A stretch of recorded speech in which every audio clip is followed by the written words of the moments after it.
Le goût d'entreprendre. Une émission proposée par Doris Pradal.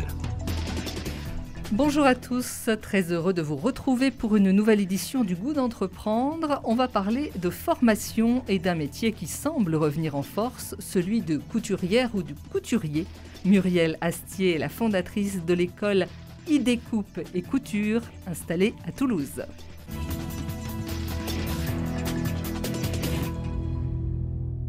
Laissons, si vous le voulez, libre cours à notre imagination, à notre créativité et osons nous lancer dans la confection, un secteur qui semble reprendre des couleurs petit à petit en France. Et il existe des formations pour apprendre à couper et coudre pour le plaisir ou pour en faire son métier. Bonjour Muriel Astier. Bonjour. Alors vous êtes donc la fondatrice de l'école Idée Coupe et Couture, installée à Toulouse. Je ne dirais pas la fondatrice. J'ai repris la succession de Chantal Joffre qui, à l'époque, a été la fondatrice de l'Institut. D'accord. Et vous avez ouvert en quelle année ? Cette personne-là avait ouvert en 1994. Ouais. Et j'ai repris l'établissement en 2008. D'accord. Donc aujourd'hui, c'est vous qui êtes aux commandes à 100%. Tout à fait. Ah oui. Alors, Idée Coupe et Couture, qu'est-ce que c'est ? C'est un centre de formation ? C'est un centre de formation pour adultes où nous dispensons donc des formations, évidemment des formations couture, hein, c'est l'objet du jour, mais nous préparons donc nos stagiaires à être de vrais professionnels, à être de futurs artisans. Et donc, nous leur faisons passer une certification, la préparation au CAP. Au CAP, qui est le métier de base du couturier. D'accord, ça s'appelle un CAP couture. CAP, métier de la mode. Mais c'est pas un CAP qui a disparu et qui est en voie de perdition, peut-être ces dernières années ? Il a été en voie de perdition et maintenant, il reprend force. Alors, c'est justement pour ça que vous êtes là. C'est pour ça. Vous êtes couturière, vous, Muriel ? Je suis une couturière depuis je crois depuis toujours. Depuis toujours. Alors, qu'est-ce qui vous a donné envie de reprendre cette école ? Qu'est-ce qui vous a passionné ?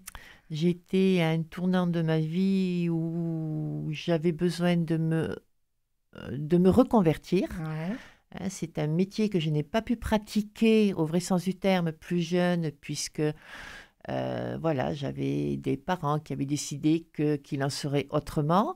Et puis la vie a fait que j'ai été donc dans une autre branche complètement différente. C'est-à-dire dans la boucherie. D'accord, ok. Voilà. Dans le commerce toujours, on est dans le commerce, on est dans le métier de la relation. Tout à fait, oui. Et donc je me suis dit que quitte à me reconvertir, la boucherie sincèrement, je n'en avais plus du tout envie. Et je me suis dit qu'il valait mieux faire une activité qui me prenait vraiment à cœur, que j'avais toujours pratiqué en autodidacte. J'ai voulu me professionnaliser pour être crédible, pour ouvrir mon atelier. Et de là, je me suis tournée vers l'école qui m'a acceptée et dont maintenant je suis la directrice. Voilà, tout à fait. Voilà. Et vous avez fait cette formation. Et ensuite, vous avez ouvert un petit atelier, vous êtes lancée ? Voilà, je me suis lancée. Donc, j'ai ouvert mon atelier à l'issue de mon parcours de formation. Je faisais de la création, de la retouche. Enfin, j'étais très bien. J'étais dans mon élément, ce que j'avais voulu faire. Et je me suis vite aperçue qu'être enfermée entre quatre murs, c'était pas moi. Ouais. Et j'avais besoin de transmettre. Et j'ai eu une opportunité de rêve, quoi. L'ancienne directrice m'avait sollicité à plusieurs fois pour reprendre le poste de formatrice, parce que la personne en place partait à la retraite. Je me suis retrouvée donc salariée de cet institut. Et quelques mois plus tard, j'ai racheté les locaux. Enfin, pas les locaux, l'activité tout au moins. D'accord. Voilà. Ouais, passionnant. Une belle histoire, en fait, la boucle est bouclée. Voilà, tout à fait. Alors, qui sont vos stagiaires ? On parle de stagiaires, on parle d'étudiants. Ce sont alors on va employer le terme stagiaires. Ce sont des stagiaires donc de la formation professionnelle. Ce sont des adultes. Ce sont des personnes en voie de reconversion ou de réorientation. D'accord. Donc, il peut y avoir un accompagnement par Pôle emploi, par exemple. Tout à fait, oui. Voilà. Après avoir validé le projet, on peut dire, voilà, Exactement. aujourd'hui, je veux devenir couturière et ça fonctionne. Oui. D'accord. Vous n'avez pas de jeunes qui sortent, par exemple, de 3e et qui veulent préparer un CAP? Non. Du tout, parce qu'il sera trop jeune pour nous. D'accord, Voilà. uniquement des adultes. Alors, comment Uniquement se passent des adultes, oui. vos cours, Muriel? Il y a beaucoup, il y a quand même de la théorie, forcément. Non, que de l'enseignement professionnel chez D'accord. nous. Que de la pratique. Que de la pratique. Voilà, et le si peu de théorie qu'il puisse y avoir, c'est de la théorie professionnelle. Donc, on peut considérer que ça n'est que de la pratique.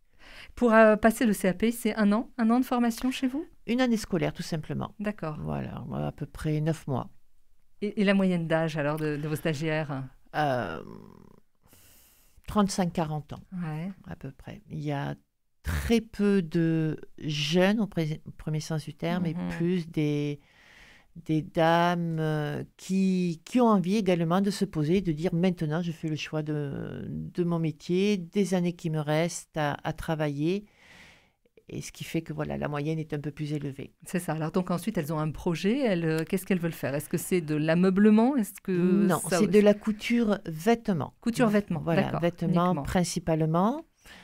Certaines auront une activité, voudront faire cette formation pour avoir une activité secondaire, pour améliorer les fins de mois.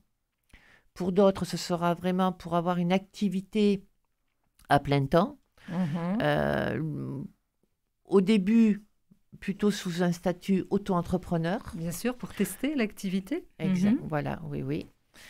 Et pour les plus jeunes, ces personnes-là auront besoin donc de valider un diplôme, de valider des compétences pour ensuite passer des concours pour intégrer des écoles supérieures, des écoles de costumes, rentrer...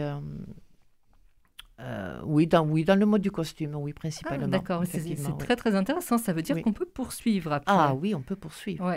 Oui. Alors, quels sont justement les débouchés? Quelles sont les possibilités aujourd'hui?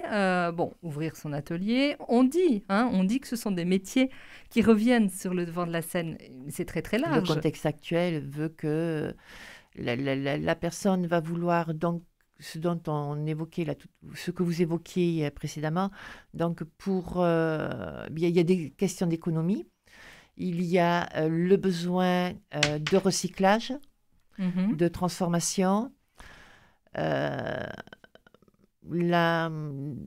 mouvement un peu, bio.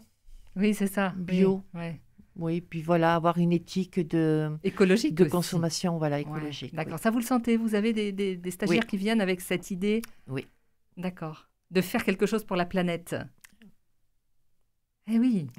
Et puis ça, on peut ensuite, avec une étiquette comme ça, un peu green, est-ce qu'on peut imaginer ouvrir une petite boutique Ah, mais complètement. C'est tout à fait dans l'air du temps. Comme quoi, il y a des débouchés possibles. Il y a des débouchés. Il est encore dommage à l'heure actuelle que ce métier ne soit pas assez reconnu. Oui. Il faut batailler. Oui, pourquoi? Il faut batailler pour obtenir des aides, ce que vous parliez de Pôle emploi. Ne serait-ce qu'auprès de Pôle emploi, va falloir, les stagiaires potentiels vont devoir batailler pour avoir des validations de projets. C'est ça, d'accord. Voilà, ce ne sont pas des métiers porteurs. Parce que là, c'est ça, on leur dit, il n'y a pas de débouchés, etc. Voilà. On ne peut pas financer la formation. OK. Alors que ces derniers mois ont prouvé le contraire. Avec l'arrivée, malheureusement, du virus, on a vu naître quelques petits ateliers qui étaient en manque de main-d'œuvre. Oui. Mais il y a eu beaucoup plus le côté bénévolat. Ouais. On n'a pas trop sollicité financièrement ces ateliers. On les a plutôt sollicités sur le côté bénévolat. J'ai moi-même participé à des actions de bénévolat pour réaliser des masques quand j'ai dû fermer le centre pour le confinement. Bien sûr. Donc, vous avez continué à coudre. Oui, tout à fait. Quelles sont les autres possibilités, on va dire, pour vos stagiaires qui intègrent l'école? Tout à l'heure, je vous parlais d'ameublement. Est-ce qu'il y a des possibilités de continuer, par exemple, si on veut passer un CAP de tapissier en ameublement, se spécialiser peut-être? Alors, c'est une voie un peu différente. On va dire que ce serait peut-être un complément de formation. C'est possible. Ça existe sur Toulouse. Mais c'est un métier, oui, ressemblant, mais il y a quand même, des technicités différentes. Donc, oui, on peut se spécialiser. Mais avec un CAP couture, on s'orientera plutôt sur un complément tailleur. D'accord. Voilà, donc repasser un autre diplôme en CAP tailleur. Tailleur, il y a des possibilités de trouver un emploi aujourd'hui, c'est-à-dire tailleur, c'est faire du sur-mesure. Hein, c'est un très très vieux métier que l'on connaît encore dans les grandes maisons de couture, bien évidemment. Mais ça revient. Il y a quand même une certaine clientèle, alors certes un peu plus aisée, mais ça marche très bien. C'est-à-dire qu'on peut ouvrir son enseigne en étant uniquement tailleur, faire du sur-mesure à 100%, ou on est complémentaire, par exemple, d'une marque? Ah non, totalement indépendant. Indépendant, oui. D'accord. On peut tout à fait, oui. Sur-mesure. Sur-mesure. Mais là, il y a un potentiel. Il y a un potentiel, oui. Mais déjà, nos simples couturières qui sortent de notre formation ont déjà les capacités, malgré le CAP, à être vraiment autonome en sur-mesure. C'est ça, de créer un vêtement de A à Z. C'est une valeur ajoutée que nous apportons dans notre enseignement, de façon à ce que la personne, à l'issue du parcours, soit une vraie professionnelle. Mais ça, c'est vraiment dans l'air du temps, puisqu'on voit quand même un rejet massif des consommateurs, des grandes enseignes, des vêtements que l'on trouve partout, pareil, fabriqués à l'autre bout du monde et qui ne sont bons ni pour nous ni pour la planète. Donc, il y a une ouverture possible. Oui. Vous y croyez beaucoup? Peut-être pas à grande échelle, parce que les personnes voudront, la majorité ne pourront pas se permettre d'investir. C'est quand même beaucoup plus coûteux que de faire. Mais il y a quand même une démarche écologique. C'est ça. Il n'y aura pas le coût carbone. On ne prend pas l'avion, on ne va pas prendre le bateau pour aller faire faire, quoi. Vous restez avec nous, Muriel Astier, à tout de suite.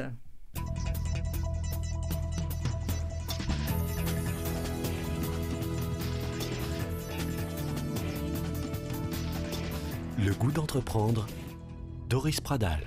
Muriel Astier est passionnée par la couture, l'entrepreneuriat bien sûr et la transmission, puisque vous êtes, Muriel, directrice de l'école Idée Coupe et Couture, installée à Toulouse. Denis Avril est un de nos référents éthiques pour l'émission Le goût d'entreprendre. Bonjour Denis, qu'est-ce que ça vous inspire la couture? Je vois que vous portez un magnifique masque cousu main. Absolument, fait par mon épouse. Oui, c'est justement un peu l'aspect sociétal que j'aimerais évoquer avec vous. La couture, ça a toujours eu une image féminine parce que c'est vrai qu'il y a un certain nombre de dizaines d'années, on apprenait aux filles à coudre, à faire la cuisine, et puis les garçons, ils mettaient autre chose. Attention à ce que vous dites. Alors, première question, quel pourcentage entre hommes et femmes dans votre école? Ah, bonne question. Très, très, très faible pourcentage de gente masculine. Ah oui, cette année, exceptionnellement, nous allons avoir 4 personnes, 4 jeunes hommes. Ce sont des jeunes hommes cette année. Voilà, j'ai eu plus âgés, mais là, vraiment des jeunes hommes.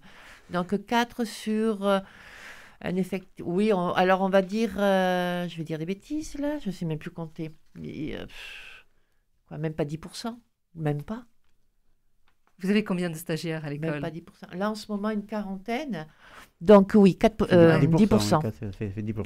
Voilà. Oui, non, effectivement. Mais il y en a quand même 10%. Ah, il y en a quelques-uns, oui. Parce que cet aspect sociétal, on a depuis un certain nombre d'années, mais c'est un mouvement qui est parti depuis assez longtemps, sur l'envie des femmes de faire tous les travaux possibles, etc. On a mis un peu, j'allais dire, sous le boisseau ce rôle qu'avait la femme. Qu'avait absolument. Et qu'il avait de faire la couture pour les enfants, de récupérer les vieux habits, etc. Et puis ça a un peu complètement disparu. Est-ce que vous sentez qu'il y a un peu un retour de balancier, j'allais dire finalement, sur cet aspect sociétal, en disant que ce soit l'homme et la femme d'ailleurs, mais que quelqu'un à la maison aussi fasse de la couture. Donc c'est un peu en dehors de l'aspect professionnel, mais c'était quand même conjoint. Pour ça, pour les enfants, pour récupérer les vêtements, pour savoir faire. Vous sentez un retour comme ça? Ah oui, il y a un retour. Et c'est un retour, alors volontaire, c'est peut-être pas le terme, c'est une volonté maintenant de la femme de vouloir, pourquoi pas se remettre donc dans la couture pour la femme ou pour l'homme, mais c'est un choix. Avant, c'était une obligation. C'est ça, voilà. Et donc, c'est bien sympathique de voir que l'on peut choisir son métier et qu'on n'est plus regardé comme on l'a eu été, il fut un temps. Voilà. C'est lutter aussi contre le gaspillage. On parlait tout à l'heure oui. d'éco-responsabilité, c'est ça. Oui. On lutte, et alors, quand vous dites regarder comme on l'était, effectivement, peut-être le métier de couturière ces dernières années, c'était un petit métier. Mauvaise image. C'est un beau métier. C'est un beau métier. C'est on est un d'accord. beau métier. Oui. Denis, ça peut être beau et petit. Vous formez des professionnels, vous faites passer un CAP, mais est-ce qu'il y en a aussi qui font cette formation, mais pour eux, pour simplement pouvoir faire des vêtements, etc., chez eux, sans l'imaginer comme profession? Il y a des personnes qui viennent le faire pour leur propre plaisir, donc du coup, ça devient du loisir.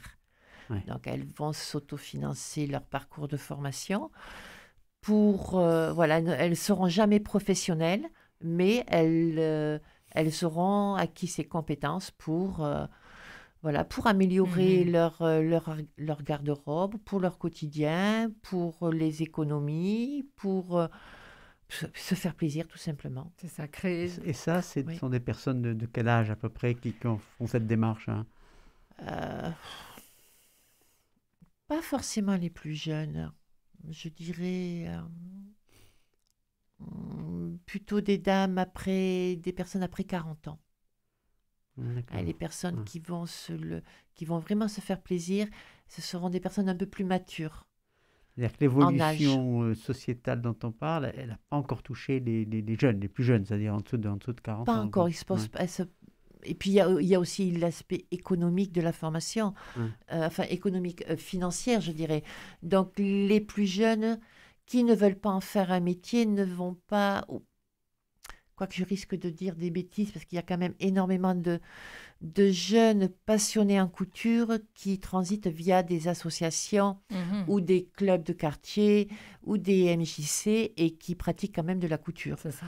Donc, il ne faudrait pas non plus que je dise trop de bêtises.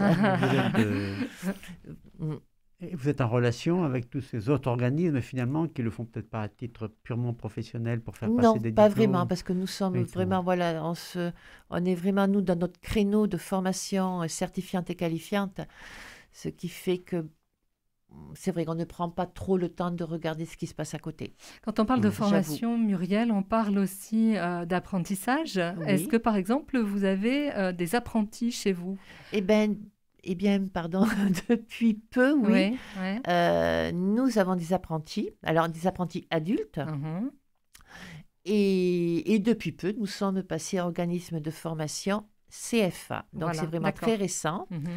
Et nous formons en ce moment 2 personnes pour les ateliers de couture du Capitole. Voilà, tout à fait. Ça, c'est très intéressant, d'autant qu'il y a eu des coups de pouce. Il y a encore, jusqu'au mois de février, des aides pour les entreprises qui prennent un alternant ou un apprenti.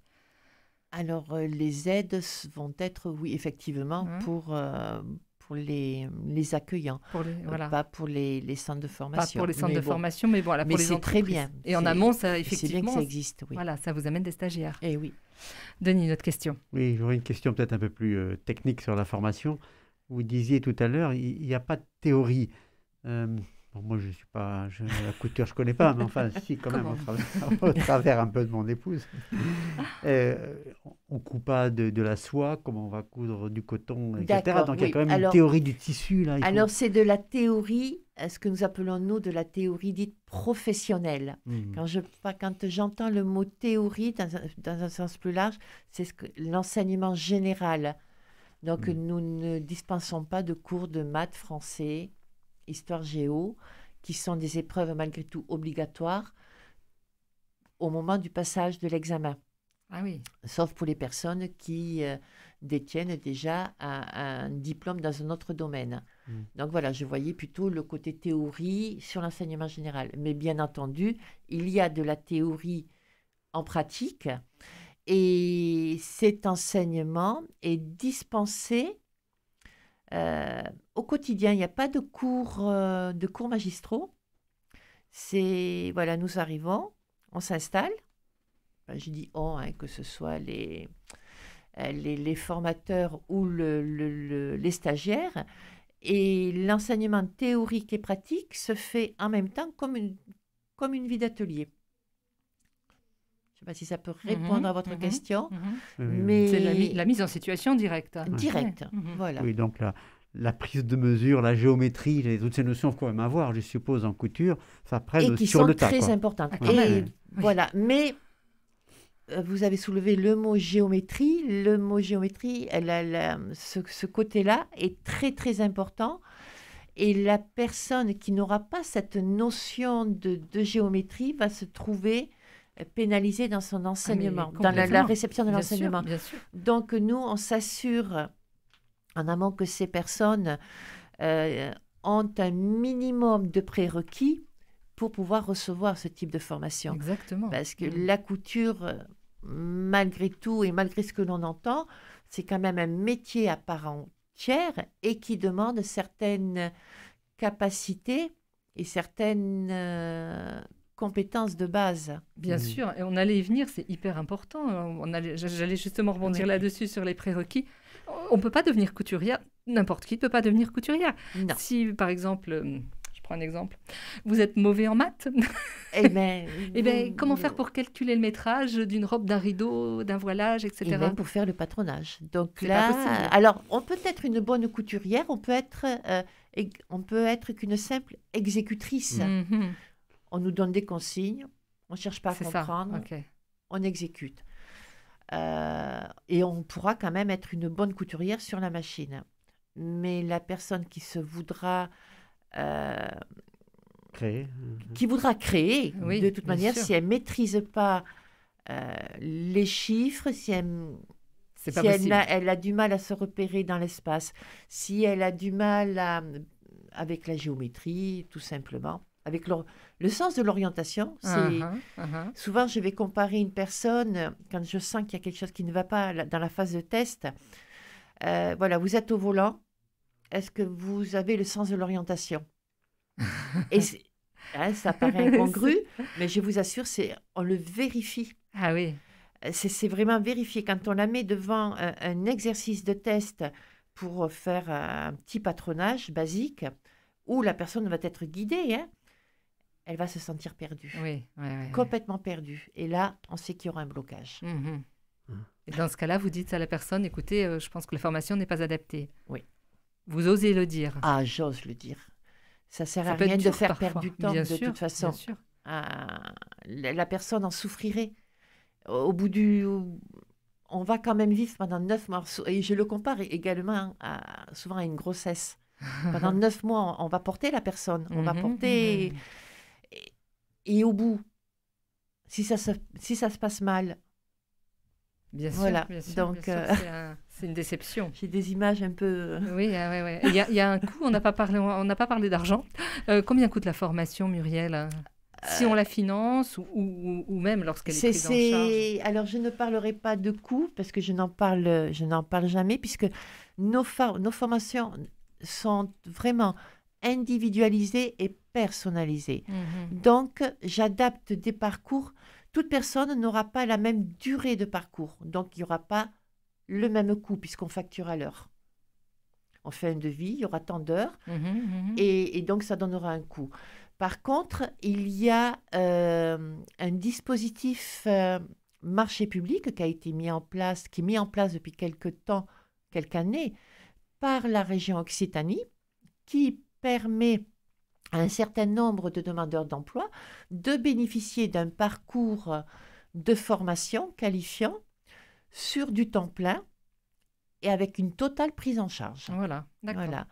Après, il y a d'autres dispositifs. À ce jour, il y a les dispositifs de financement avec le CPF qui a pris une envolée. C'est impressionnant. Ce que l'on appelait auparavant le DIF, qui est donc converti en compte personnel de formation. Voilà. Il y a également les CFP, si je ne dis pas de bêtises, parce que l'on appelait avant les congés individuels de formation. D'accord, ok. Où là, on peut bénéficier en tant que salarié d'une pause, on va dire, entre guillemets, de quelques mois sur son temps de travail et pouvoir se consacrer à un nouveau métier. Donc, il y a des possibilités. Oui, il y a beaucoup de possibilités, oui. Pour ne pas être en autofinancement. Non, l'autofinancement, on va vraiment le voir complètement en dernier ressort. Ça, c'est important aussi. Ça fait effectivement partie de l'envie de changer de métier et puis on doit en tenir compte, forcément. Une toute dernière question, Denis. Nous sommes pris par le temps. Un peu la suite, c'est est-ce que vous avez un rôle dans l'accompagnement vers la vie professionnelle? Vous avez formé quelqu'un, l'aider à s'installer, à trouver un job? Non, je peux avoir quelques opportunités à proposer. J'ai déjà créé mes propres emplois, oui. Quand j'ai eu sélectionné des stagiaires qui étaient hyper performantes et où j'avais des besoins de formatrices, j'ai proposé des postes. Quand il y a des ateliers qui se libèrent et que je sens qu'une personne est prête à se lancer, je peux proposer de mettre en relation pour une éventuelle installation, rachat ou autre. Je vais donner un maximum de renseignements. D'accompagnement, ça va être plutôt de conseils. Voilà, vous restez à l'écoute. Voilà, du marché. Et même bien après. On me ressollicite. C'est important de garder le contact. Et puis aussi, c'est vrai d'accompagner les gens qui vous ont fait confiance pendant plusieurs mois, voire un an. Voilà. Muriel, vous nous rappelez l'adresse de votre site internet pour vous trouver? idcc-formation.com. Voilà, idée, coupe et couture, vous trouverez facilement. Tout à fait. C'est à Toulouse. Oui. Merci Denis Avril. Merci à vous de nous écouter. Retrouvez-nous en direct, presque, en podcast sur notre site internet radioprésence.com. Merci.